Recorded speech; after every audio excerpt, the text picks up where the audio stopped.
జగనే 12,000 ఇస్తున్నారు ముసలోళ్ళకి, అమ్మఒడి ఇచ్చాడు. ఇప్పుడు బ్యాగులు కొనాలంటే కాస్ట్ ఎక్కువ, బుక్స్ అవన్నీ ఫ్రీగా ఇస్తున్నారు. జగనే జగనే కరెక్ట్, బాబులేదు ఎవరు లేదు. అది జగన్ అంటే నమ్మకం. పవన్ కళ్యాణ్ వస్తారు నెక్స్ట్. జగన్ ఎవరు వస్తారు? అది జగన్.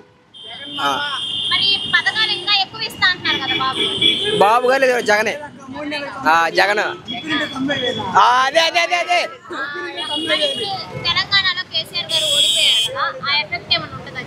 మన ఏపీలోనే తెలంగాణలో ఉంటున్నావా? ఏముండదు. మరి ఇప్పుడు చూడబోతుంటే పవన్ కళ్యాణ్ గారు అంటున్నారు కదా, నెక్స్ట్ సీఎం గా జగన్ గారు కనుక గెలిస్తే మన రాష్ట్ర ప్రజలంతా బీహార్ కానీ పాకిస్తాన్ కానీ పారిపోవాలని అంటున్నారు. జగన్ చంద్రబాబు వస్తే పారిపోతారు, జగన్ వస్తే ఏముండదు. మరి చదువుకున్న పిల్లలకి కానీ మామూలుగా ఎవరికైనా కానీ డెవలప్మెంట్ అంటూ కావాలి, జాబ్స్ ఏం లేవు అని చెప్పి అంటున్నారు కదా. గెలిస్తే జాబ్స్ పెడతారేమో, ఫస్ట్ గెలవాలిగా, నమ్మాలిగా, నమ్మకుండా రావాలంటే రాదుగా. సో అంతే మరి.